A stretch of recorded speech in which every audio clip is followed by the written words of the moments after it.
Welcome to another episode with Sean Land. This is a channel that we've created to foster and inspire the next generation of entrepreneurs in property, finance, and investing. Most importantly, we move you away from a fixed mindset into a growth mindset. I've gone on a journey myself where I've done normal jobs, going into FTSE 100 companies and setting up various companies myself. I've got a £10 million property portfolio today. But what I like to do is share guests and want you to be in a room where we share the same sort of conversations to listen to high profile guests. Today, I have an absolute gem of a guest for you. But just before I tell you about him, on our last episode, we had Ricky Marley. He's somebody who started in a carpet shop, who ended up having his own company and also building up a £10 million property portfolio. What I found with him was his mindset. He ended up doing a paper round job from contributing to home bills, which I believe set him up for success. So if you haven't seen that one, guys, go to the last episode and have a look. So today we have Jason Patterson. Jason, welcome to the show. Thank you for inviting me. More than welcome. This gentleman here shows so much love on social media. How long have you been around on social media, Jason? About 2 years now, because I'm not really a social media person, but people like Ricky and my friend Frank, oh Jay, you have to get on Instagram, you have to get on TikTok, you have to get on this. I'm like, no, I don't. Then after a while, during lockdown 1, I thought, you know what, let me just start going onto it, because just to keep busy, because you get bored after a while. But now, I kind of quite like it. You got the hang of it? Yeah. Not fully, but slowly getting there. Yes, nice. Well, I'm the new guy on the block, but Jason shows so much love and support. He's always dropping a comment or a like, and it shows how humble you are, you know? Yeah, cool. One big family. I believe that everyone, if you put out good content, informative content, there's obviously an audience for it. So the youngsters, or even the ones that are a bit older and want to get into property or want to learn, then that's another avenue for them to actually learn something from. So definitely. That's the way everyone is communicating nowadays. I really want to know. I know loads about you, but you know, some of our audience may not know. And before we go on the business side of things, I'm really all about mindset, and I want to know, who is Jason Patterson? Where did you start? Where did you go, and where are you sort of going? Well, I bought my first property in 2001, but my main aim was to move out of my mum's house, because I used to stay in like a box room, obviously single bed, PlayStation, TV, window, yeah. But my main aim was to just leave mum's house. So I was working in Sainsbury's at the time. I think I'd been there maybe 6 years or so, maybe 5 years. And then I thought, all right, I've done a spreadsheet in my room. I thought, all right, I'm getting a bit older now. I think it's time for me to move out. But then I've done a spreadsheet, like income, expenditure, blah, blah, blah, bills. And I found out that I would have been about £50 down every month if I'd moved out. So I thought, I can't get another job, because I've got like 3 jobs already. I need to think of another way of getting money, just so I can move out. Then one day, I was just at work, my teaching job, by the way, because it overlapped with my Sainsbury's job. How old was you at this stage? I must have been about 23, 24, something like that. Yeah. And you started in Sainsbury's at what age? 16. And was that one of your first jobs? Yeah, first ever jobs. I only had 3 jobs at Sainsbury's. I was an NVQ assessor for a little bit, maybe for 9 months. And after that, I went to the teaching field. So I only had 3 jobs in my life, 3 proper jobs. Also do a bit of private tuition as well, like on the side. But yeah, so Sainsbury's, up until a point, wages was all right. And then, did you study at all alongside this, or did you leave education at 16? Yeah, no, I was at uni for a bit. Obviously done GCSEs, done A-levels, and then I went to uni, studied maths and computing. In the first year of uni, I was doing well. That's the only time where I was getting 100% in my tests. And which subject was you doing? Maths. Maths, okay. Yeah. So you've always been a numbers guy. Exactly. I love maths. And then after that, the aim was to maybe become a stockbroker or an actuary. We work in insurance, but obviously you get I don't even know, you get sidetracked. Yeah. So one day my friend asked me, "Oh, you're doing a maths degree. Can you come and help and tutor my sisters for me? They're doing the GCSEs." So I thought, yeah, this would be easy. So I started helping them with the GCSE maths. I mean, they done well. One of them got a PhD now, still speak to them now. Wow. One of them got a master's, so they're more qualified than me. Yeah. But then after that, I got referred to quite a few different people for private tuition. So, "Oh yeah, you're doing private tuition in maths. Can you help my daughter? Can you help my son?" And then before you know it, I had 10, 12, 13, 14 clients just from referrals alone. So I was there doing private tuition, get a Sainsbury's, and I thought, you know what, this teaching thing is not too bad. So after that, I started to digress into the teaching field. I mean, I found out that I like helping people. Sure. So so you started off, so your main body was working in a normal company such as Sainsbury's, Yeah. and then your side hustle was your consultations, teaching on the side. Exactly. You know, so extra money coming in. So maybe you could have, was you saving that money aside? Yeah, I was saving some of it. Obviously, went on a few boys' holidays to like Napa and Southport weekenders, etc. So it was nice. You have to enjoy it. But then I was kind of disciplined with my money as well, because like I said, after a while, I wanted to move out of mum's house. And then, so I started saving, obviously taking the bus for a bit, got my first car, Vauxhall Corsa. Then I bought the BM E36 silver ones on my Instagram account. It was nice. But then after a while, you're thinking, wait, you can't keep on buying cars all your life. And Yes. I used to move out of mum's house. Yes. So like I said, done a spreadsheet, and I calculated that if I moved out, got a mortgage, bills, gas, electric, car insurance, I'd have been like £50 down every month. So imagine you get a flat tire or you want to go on holiday. I'd be in trouble. So I needed to think of another way of making money in order for me to move out. So this is where the property came into it. So like I said, I was at work one day, just sitting there. This is a teaching job, by the way. I said to myself, I'm gonna have to work for the next 40 to 45 years before I can like relax, start to enjoy life. There must be another way. So it's either gonna be start a business, or stocks and shares, or go into property. And then luckily one of my colleagues schooled me a bit on property while I was there. And then from then, I got my first rental property, rented it out. I can't remember, like 550, 600 pounds a month. How much deposit did you need to get your first property? Then I put down about 7.5%. Yeah, so I saved up about roughly about 8-9 grand in total. Because the first one I bought for 100,000. Sorry, 70,000.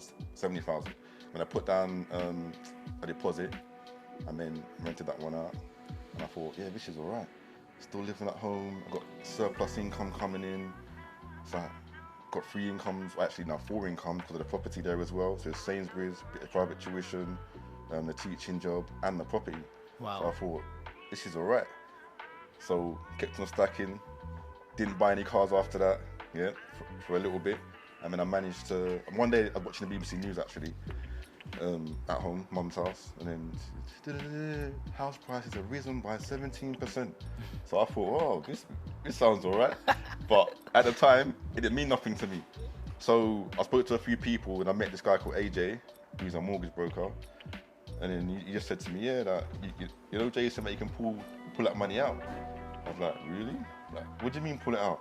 Your property that you bought for 70,000 is no longer worth 70,000. It's worth like 115, 120,000. Wow. You can pull out maybe 30 grand out of that. So I was like, oh, okay, I didn't know that. So I pulled that out, yeah. And then I also had some savings there because I was killing the overtime at Sainsbury's as well as having a full-time job. So all this income was coming in. And then I done a spreadsheet at home. And I found out that I could get 4 properties with this. Wow. So 3 rentals and 1 to live in. So I thought, this is my time. I could move out of mum's house. So went into the estate agents on the Hertford Road, Enfield. AJ looked at my spreadsheet, He looked at me. He said, Jason, how old are you? I said, oh, I'm 25.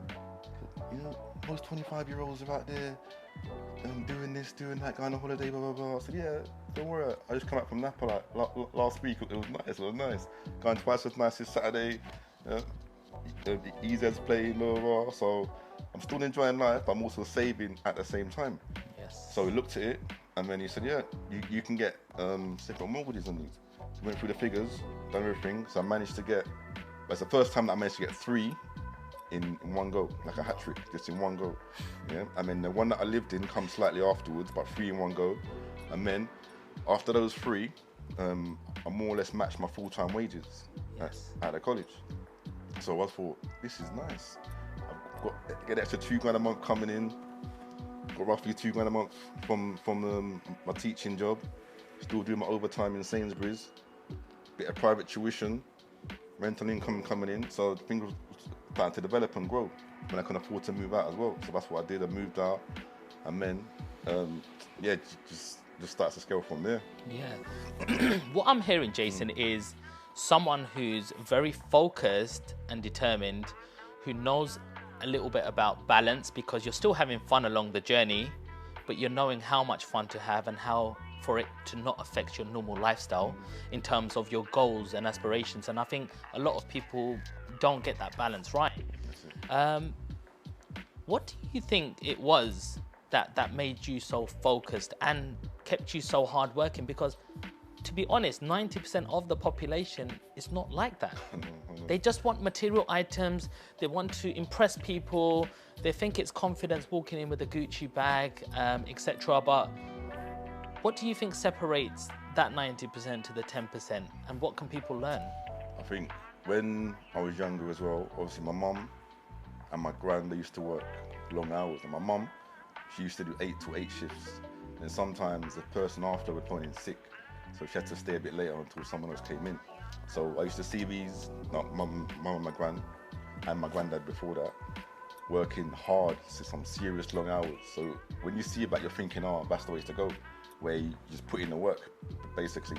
So that's why probably in Sainsbury's, I used to kill the overtime in different departments. So I guess it was normal for you. Yeah, exactly. Because they did it, so why can't you do it? Yeah, so you learn. So you got your elders there, and then they lead by example. So whether it's rightly or wrongly, I just followed them and their methods in terms of working hard. So I was making the money. But so I started like £3.28 an hour from Sainsbury's, but still making the money and then stacking it and saving it.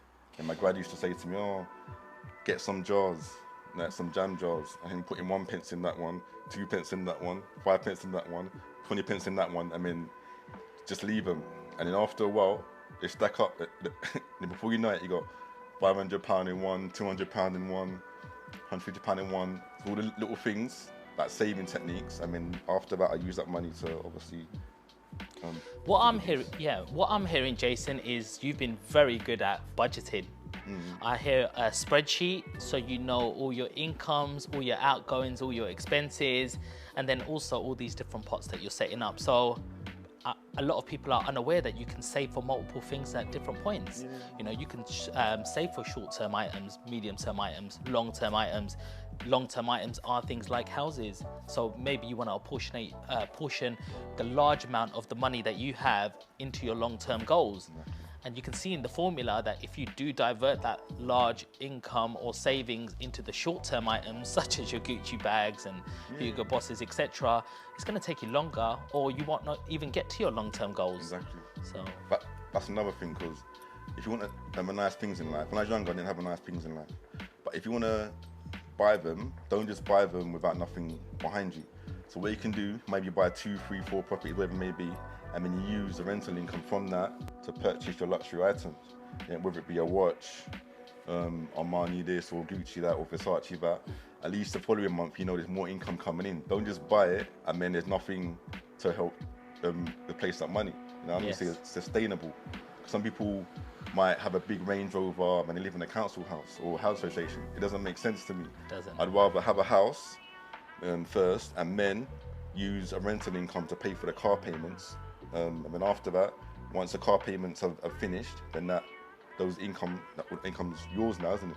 After you pay off for the car. So what I'm hearing is go and take your earned income, put it into assets to then create passive income to then fund your lifestyle. Correct. You know, so your assets out there are also not just producing your income, but as Jason's just said, it enabled him to buy him 3 more property just with the capital appreciation.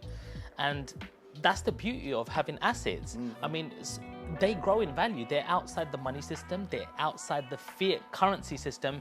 So when things like we're in an environment right now of inflation, the value of money is going down. So you need more of this money to buy assets. That's it. So this is where we get the double bubble. Yeah. And you can end up driving a Bentley. That's worth it. It's definitely worth it. Definitely. Yeah. Jason, what I'd like to ask you first of all is your first experience of work at Sainsbury's, or did you have any other little young hustles or things that you had to do for your parents? All right. Technically, in school, I used to get £1 pocket money a day from my mum. But then sometimes I had to leave because she had work at 8 and to be there for 8, should I say. School starts a bit later than 8. So I had to make my own breakfast, all that kind of stuff when I was like year 4, year 5. And then go to school by myself. But nowadays, I think it's not allowed, is it? Maybe. but That's yeah. child abuse. yeah. But she had to work. She had to pay the bills. And then, so what I used to do, sometimes I had that £1, and then I make it go far. So sometimes I'd save up a little bit, but it depends how much money I had in the jars as well. The 1 pence, 2 pences. I would buy like a can of Coke, like 6-pack, and then I'd go into school, rucksack. And then I'd sell 4 of them or 5 of them for 50 pence each. Okay. Yeah. So that £1 made £1.50. So I doubled my money and more. And then I also had a can of Coke for myself, which was all right. So I used that. So then I started doing that. Then competition came in, and I moved over a little bit into like crisps as well.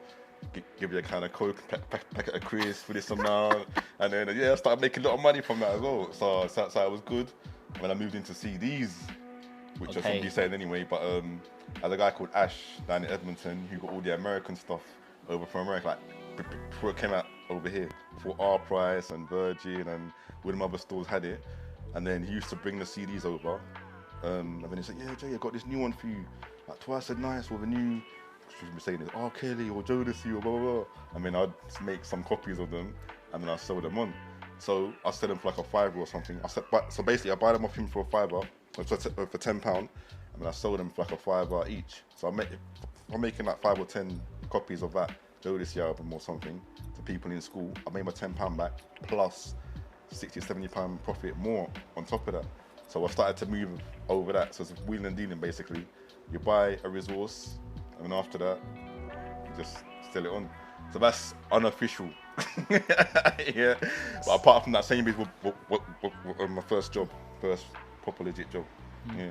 I'm a great believer in mindset, and I believe it starts all from the seed, right from the start, you know, and the quicker you have these thoughts in your mind about how do I make money, how do I become successful, how can I support myself, I think it's like the creating the foundation blocks, you know, and then it goes to potatoes, to, you know, other assets, until you get to the houses, and it's no different. You know, there's no difference on each stage apart from the number's got an extra couple of zeros on it. Yeah. So never ever think anything's out of reach, because everything's possible, right? Yeah, that's it. Because, like I said, when we're younger, Steve Jobs said us a nice quote. You've probably seen it as well. He said, when you see everything around us, like the big shots and the big corporations and et cetera, these corporations and these enterprises were built by people just like me and you, yeah, just like me and you. They just worked hard at it, or had the connections, or had a bit of fortune, or the capital behind them, someone to back them. But if you believe that you can get to those kind of levels, then you know what I mean, it is possible. So don't think, oh, this guy's up there, I'll never get to his level, because that's not true. Yeah.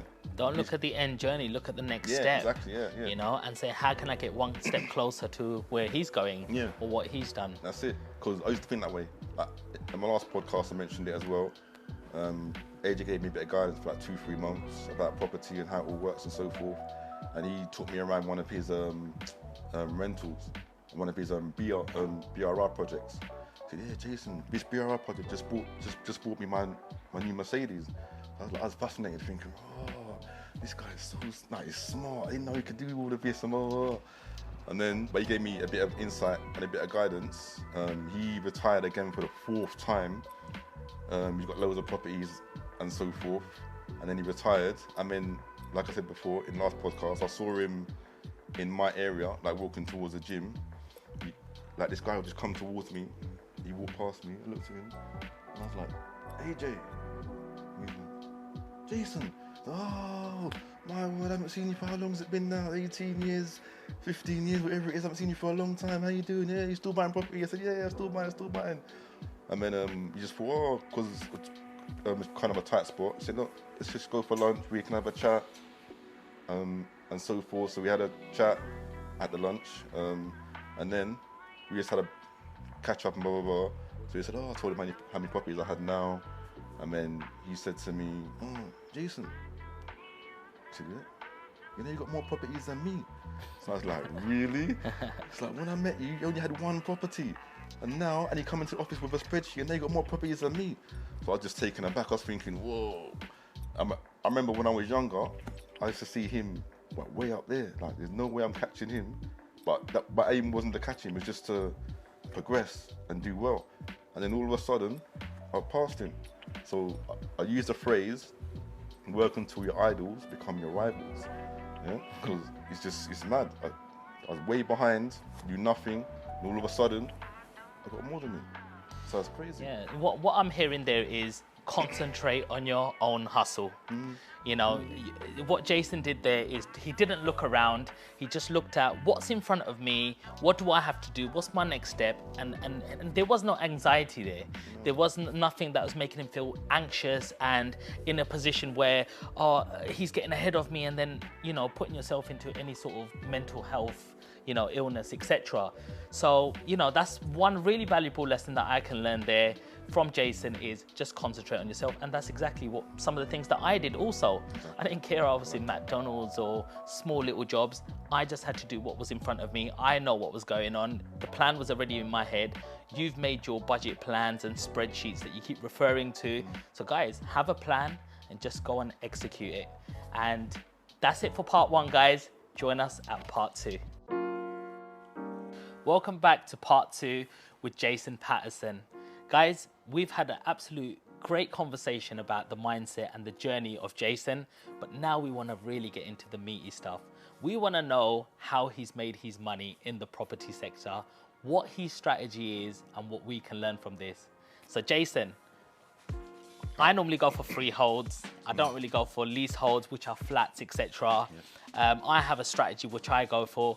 What is your strategy and what's working for you? Yeah, so initially, as you know already, I like to buy flats. So I know a lot of people don't like flats because of the service charges. They can increase every year. You got ground rent. You don't own the land, but it's on. Yep, so just before you go any further, what is a service charge? Oh, it's a service charge. You pay a monthly amount to a management agency, agency, and they look after the communal grounds of the building. So in terms of the sweeping of the hallway, the bins, every 2 years or so they decorate the interior and sometimes the exterior of the building, just for general maintenance of the block of flats. Sure, and ground rent? Ground rent is the freeholder owns the land, but the actual flats are on. So your responsibility or your pledge is to pay them some rent because they're allowing you to live or to use that land to make money from it. Brilliant. So you pay them an X amount every year for that responsibility, okay, for that service. So that's on the leaseholds and flats. Great. Yeah, so like I said, some people plan to start a business or an investment business, property investment business. That wasn't my initial plan. My initial plan was just to leave home. And then after that, just to fund my lifestyle so I can live comfortably. And then so I can leave full-time employment. That was my initial plan.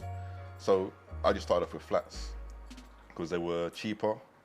I didn't need as much money, nice cash flow per month. So my aim was to just, like I said, leave my full-time job. So after 4 flats or so, roughly £500, £600 per flat. I matched my full-time wage. I thought, yeah, this is all right. But my main aim was to get the flats and maybe to progress on to houses after that. But when I thought, you know what, because I'm making £500-600 a month profit off this and I matched my full-time wage and it's been relatively straightforward, I'm going to continue. So I continued buying flats, buy-to-lets, not too much of a refurb, and I doubled my wages, and I could triple my wages, and I quadruple my wages. When I thought, you know what, this is nice. That's when I decided to leave full-time work. But I thought this system's all right. I don't want to go into houses. I don't want to go into developments. This system works for me. So I started off just normal vanilla buy-to-let, started to do a bit of BRR. You just buy it, refurb it, maybe change the windows, carpet, lick of paint, might need a new kitchen or a new bathroom. Then I moved on to reconfiguring from 1 beds to 2 beds, 2 beds to 3 beds. So reconfiguring, that's just changing partitions? Yeah, what I've done, I moved the kitchen with most of them. So the kitchen was in, obviously, the kitchen. Yeah, I'm in that kitchen. I moved into the front room. So it's an open plan kitchen diner kind of thing. I mean, the old kitchen turned into a bedroom, meeting the minimum size requirements for adult or for a child, all depends. So I did that initially. I mean, that created an extra space, extra rental income coming in, so it added value. So I thought, yeah, that's a good idea. And then, obviously, when you're buying flats, they have a lease. I mean, the lease is ticking down every single year. Yes. And then... So what is the point? So leases are normally around 100, 125 years. What is the minimum lease you can have on a property? 0. Well, 1 year, basically. And then after that, give it back if you don't renew it. So, but the minimum ones that I buy, on average, are between 60 and 80 years. That's like the sweet spot in terms of uplifting value.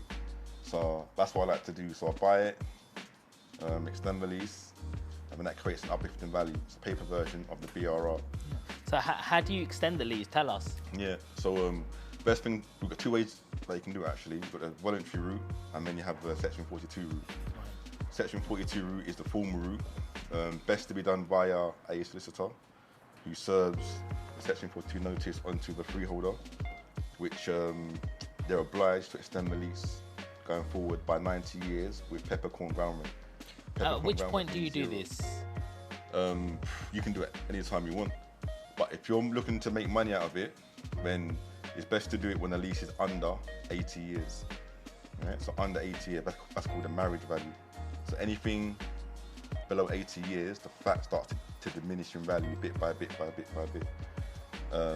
Yeah, that's one. I mean, the voluntary route is the other one where, as an individual, I write to the freeholder directly, and then I ask them for a lease extension to either 99 years to 125 years, 90 years above what it is at the moment with peppercorn ground rent, and I also sometimes ask to buy the freehold from the freeholder. What is peppercorn ground rent? Because that's a new one to me. Yeah, peppercorn ground rent is when you pay 0 ground rent. So normally, when you buy a flat, you have ground rent to pay every year. Might be £50 a year, £100 a year, £125 a year, £150 a year. When you renew the lease, you get, if you negotiate well, you have an option of not paying any more ground rent to them for the remainder of that term. Wow. Yeah. So the law changed on the 30th of June 2022, whereby any new lease renewal, peppercorn ground rent must be included as part of that deal. Wow. Yeah. That's quite big. Yeah. So that's just the extension part of it. So I'll give you an example. So say you've got a lease for 60 years left. You write to the freeholder, or I write to the freeholder and say, yep, can I have a lease extension? And then they'll say, yep, I'm going to give you 90 years above what it is now with peppercorn ground rent. Now, what some of them might try and do is say to you, we're giving you peppercorn ground rent for those 90 years, but for the 60 years that's there already, we want you to still pay £100 a year. Yeah, that's what they're going to try and say to you, some of them. But the way I negotiated before the 30th of June and after still, 30th of June, is I want peppercorn ground rent from the start of a new lease. So So about 60 years plus for 90 years is 150 years. But I want peppercorn ground rent from day one, not from 60 years time when the old lease runs out. Right. Yeah, so that's what I've been doing going forward. It's Right. worked out well. And then also I've bought some of the freeholds for converted flats. There used to be a house. I mean, I've got the downstairs flat. Someone else has an upstairs flat. The lease has been running down. So I wrote to the freeholder. I said to them, look, can I have a lease extension quote? And a little cheeky, if you'd be willing to sell me the freehold. So 5 times they've come back to me and said, yep, we're willing to sell you the freehold. Mr. Patterson has shown an interest in purchasing the freehold. Would you be interested in going halves with them? That's the flat upstairs, section 10. You've got to tell the other leaseholders that the lease could potentially be sold, or freehold could be sold. And then sometimes they've gone halves with me because they own the flat upstairs, own the flat downstairs. So they've gone in half, 50-50. We bought the freehold from the freeholder.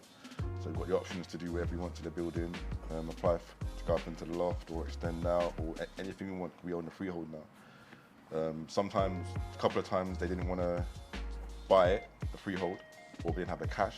So I bought the freehold for the whole building. Now, the lease for upstairs, for example, is still quite low, 70 plus years. So eventually they're gonna have to come to me now to extend the lease.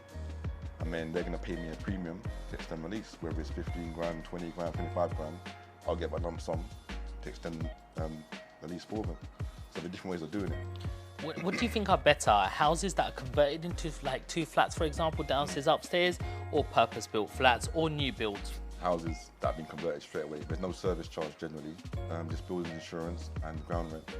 So that service charge, depending on where you are in the country, might cost you £100, £120 a month. That can be your profit now, basically, if you own, if there's no service charge. I've more or less evolved, basically. Like I was saying, from buy-to-let over to BRR, over to reconfiguring, and to short leases. Yeah? So I've just evolved over the period of time. I'm not sure if I'll go into developments or not, but because when you get an X amount of income coming in, there's no need to maybe stretch yourself and put yourself under so much pressure to do extra, like for no reason. And Jason, how do you know, last question before we move on to part 3, guys, is how do you know how much that is going to cost you to spend on that lease and whether that investment's at a good price? So it might be looking undervalued compared to everything else because the lease is shorter, but how do you know you're not in a situation where you extend the lease and it ends up costing you more? Yeah, you have to make sure you do your research. So for argument's sake, I've got a clip on YouTube anyway of how it all works. But I'll give you an example. Make sure you do your research on 1-bedroom flat, like in Enfield, for example.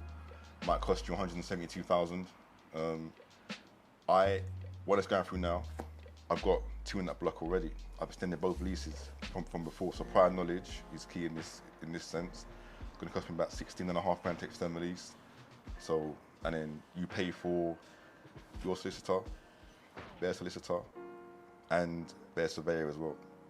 So it can come in at about 4 grand, 4.5 grand or so, plus the lease extension. So just say 20 grand-ish all in.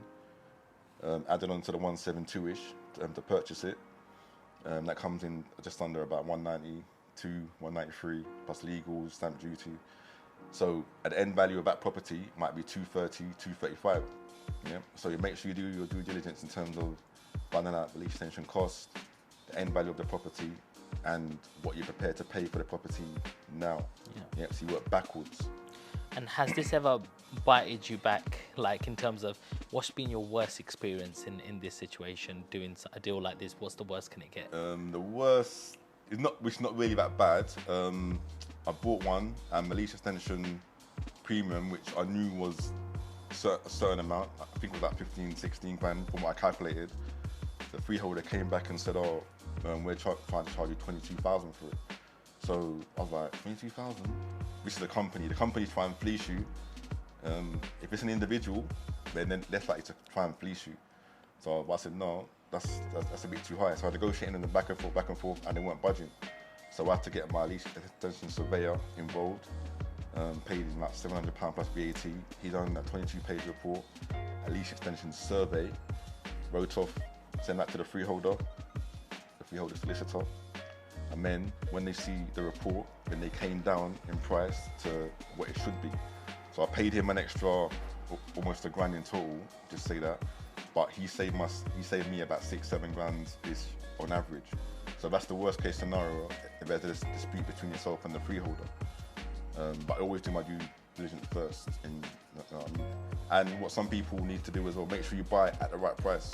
Because nowadays, the properties are being inflated, very inflated. And some leases that are below 80, like 60 years, 61 years, 62 years, some of the estate agents or vendors, which are being told by the estate agents to put them at a higher price. So say the flat with a good lease is worth 200,000, the estate agents are telling them, oh, put it on for 193 or 194. Like, it doesn't make sense. By the time you extend the lease, you're going to be in negative equity already. So some of the estate agents don't understand, or the vendors don't understand that when the lease is lower, then the flat is not worth as much. You know what I mean? But yeah, so look out for that. There we go, guys. Join us at part 3. Welcome back to part 3 with Jason Patterson. We've already spoke about his journey, how he's had the right mindset to be successful in property. Next, we've also seen his strategy and why we call him the short lease king. Now, I just want to fire a few questions over to Jason and see, you know, what he sort of comes up with, and let's delve more into his brain. So, Jason, when did you reach millionaire status? I think maybe after 7th or 8th property. I was speaking to my accountant. He's doing my accounts, and he said to me, oh, your value here, asset-wise, is about 2.4, 2.5 million. If you sell everything, then you're going to have about 1.2-ish, 1.3 left. So officially, you're a millionaire on paper. And yeah. what age was you? I think I was 33 or 32, something like that. Okay. Yeah. And yeah. can you explain what that feeling was like? Yeah, it was nice. I knew I had some kind of, I knew you had gross and then you had net. But I thought, yeah, it's not that hard. If you know putting the graft in the beginning, have a structure, have a plan, set some goals, stroke targets, then it's not hard to achieve.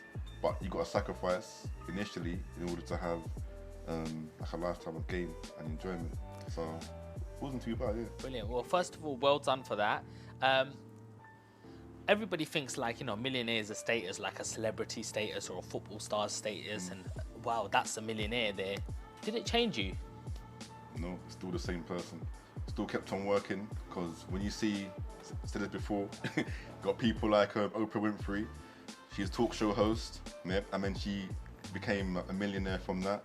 Started her own TV network, become her billionaire, and then after that, now she has her own TV network. She's gone back to talk show hosting. So, you know what I mean? So, some people, they just love what they do, regardless of how much money they have. Alan Sugar, the same thing. Started off with salad dishes, now he's into property, become a billionaire from it. During lockdown 1, or lockdown 2 actually, lockdown 1, he was still doing the Apprentice Australia. Come back over here, done the Apprentice UK. He can just retire, Hawaii, Florida, in his nice pad. He doesn't need to work, but he's still in him just to graft, continue, no matter how much money he has. The same for me. Got to that status, I'm still working at the college, still doing tuition. I think I just left Sainsbury's by then. Yeah. And then I thought, you know what, I'm just continuing the way I am. Like, money doesn't really change me that much. So you're saying money doesn't change you, so what does motivate you? What gets that thing going inside you? I like the art of a deal, analysing it. Obviously got maths involved in it, and I love maths. Just the taste of a deal, really. And then the negotiation part of it, going out, viewing the property, going home, doing the figures. Love all of that. So what I'm hearing is you love a challenge. Yeah. You know, and how do you get that going into you? Because some people don't like a challenge. Some people go, no, I want to stay away from it, or I might fail, I might, you know, people don't like to fail, but it feels like you're not afraid. Yeah, no, just jump into it. Because some people now, that I know now, they want to get into property. Oh, I looked at this deal, not too sure if I should get into it, or oh, I done this one, and the deal's gone. Oh, me, for my first one, I just jumped into it straight away. Yeah, I paid asking price for it. I knew, I was confident long term that it might go up in value, but it wasn't my main aim. My main aim was to get regular cash flow coming in. Just take the plunge. Like, what's the worst that can happen? You might lose money, yes, but if you do even in just half the amount of sums that you should be doing anyway to analyze a deal, you shouldn't be losing your money. Worst case scenario, you break even or you keep it long term going forward. So just dive in basically. Yeah. So how do you manage risk? Oh yeah, when I do my property wise, when I do my deals, I look at the worst case scenario, likelihood scenario, and the best case scenario. So I analyze all three of them, and then always go with the pessimistic approach, just in case. But because we've been doing it for years, a lot of the time, obviously you've got the low risk, what will probably happen, and what could potentially happen. A lot of the time it's in the middle where it says this is what will happen. So that comes with experience, with time, analysing the deal. Make sure you do your proper research. Don't go in willy-nilly, lease might be this much or roughly this much. Do your due diligence, yes. Do all the research properly. People say it's really hard to get into property right now. Property prices have increased, etc. What advice would you give to somebody who's trying to enter the property markets right now? Right, I'd say definitely use all the free information that's out there. You've got social media, you know, TikTok, Instagram, LinkedIn, Facebook. You've got a lot of property people around like yourself, producing content on social media. Learn from that as much as you can about the different strategies, methods, techniques, how to source properties, how to analyze deals, etc., etc. And then if, for example, you still need help moving forward in the property game, possibly get a mentor. But get a mentor that in the area that you want to get into. So if it's BRR, get one that's doing it or done it before. Or if you're doing short leases or leases, get one, a mentor that's doing short leases or leases. Or if you're doing flips or property development, etc., etc., get a mentor that's doing it or done that before. Don't just go into these courses and learn about 10, 15 different strategies, and then afterwards you end up being, oh, I've spent 10 grand on this course. I might do another course after that. It's not good. So you've mentioned a mentor. Who's the most influential person in your life, or who's influenced you on your journey, and what are the things that we need to look for in a mentor? You know, people who help us along the journey. I think the most influential person probably in AJ from back then. He's the one that gave me a bit of guidance but for free. He didn't have to.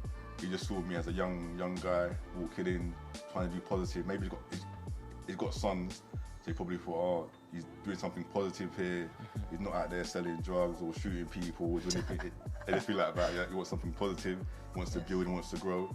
So he gave me some guidance. After he took me to one of his properties to have a look about that flip or the BRR. So he showed me the ropes, and then he just said to me, what I said in my last podcast, wherever I show you now, just pass it on to someone else at a later date. Yeah. So the philosophy is reach one, teach one. Yeah. So everyone that I meet, I try and help them, give a bit of guidance if I can, and then all I ask is that person passes that information on to someone else once they're comfortable with the knowledge that they've been gained. Yeah. So reach one, teach one. Yeah. I like that one. You're coming out with some mottos today, you know. Jason, look, you've got a wealth of knowledge, and you've overcome so many things in your life. If you had to do it all over again, the whole process, is there anything that you would have done differently?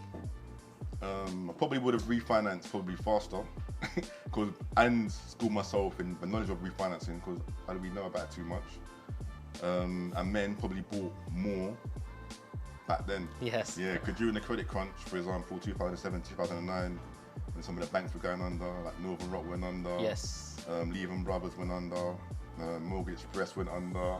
The banks were in trouble. I was buying, like I stretched myself a bit then, because people said, oh, market's crashing, but try and buy something at the bottom of the market. So I listened to people as well. I still bought some, yeah.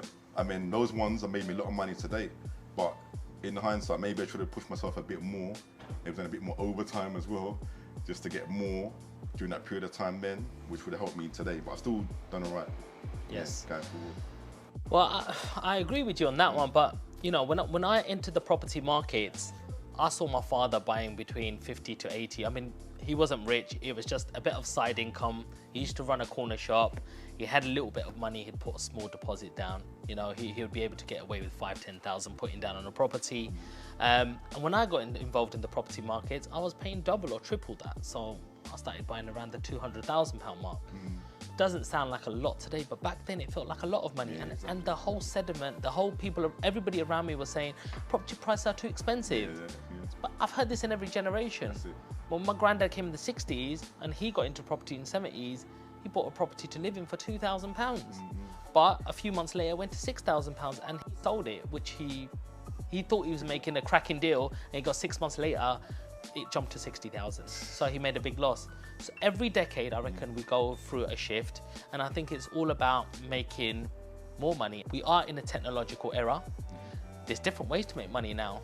I believe, yes, it is a little bit outdated, what we've done. We've worked in, you know, we've used up a lot of hours doing workhorse shifts, and I don't feel that you need to do that anymore. Yes, take away the mindset. Take away that I need to become something. I'm gonna earn money here. I'm gonna keep working there. If we can earn money in our sleep, you know, or we can do five sales by not even being on the computer, and the whole world market is your market. I feel let's work smarter now, guys, and that'll enable you to, if you make £25 on a product and you say sell 10 in 24 hours, that's already £90,000 a year business. That's all it takes. But take away our mindset, please. You know, take away that hard sort of graft, and I think that's what it amounts to. Jason, you've been an absolute pleasure to speak to today. Thank you for coming on. We waited a few months for him to come on because I know you had a little bundle of joy to deal with as well. But yeah, like, if you want to follow Jason on his social media, Jason, can you just give us a shout out on all your handles, please? Yeah, so I'm on LinkedIn. So I'm on LinkedIn. Just type in Jason Patterson. I'm on Instagram, which is Jason. Oh, it's not Jason actually. It's J_P_P_21. Have I said it right? I can't remember. But it's JPP21 with underscores in between them on Instagram. TikTok, I'm under Jason Patterson 365. But yeah. So there we go, guys. And I don't like anyone to go empty-handed on the Sean Land show. So we've got an exclusive cap and t-shirt to give to you, Jason. Thank you very much. There we are. Thank you. And guys, don't forget to follow us on all the social media platforms. You've got us on SeanLand_1 on Instagram. Exactly the same for TikTok. SeanLand_1. I want to say also a big thank you for helping us go viral. We've just reached 1.1 million on one of our reels there. And obviously you're following us on Sean Land on the YouTube channel. And don't forget Spotify, guys. Join us next time for another fab show.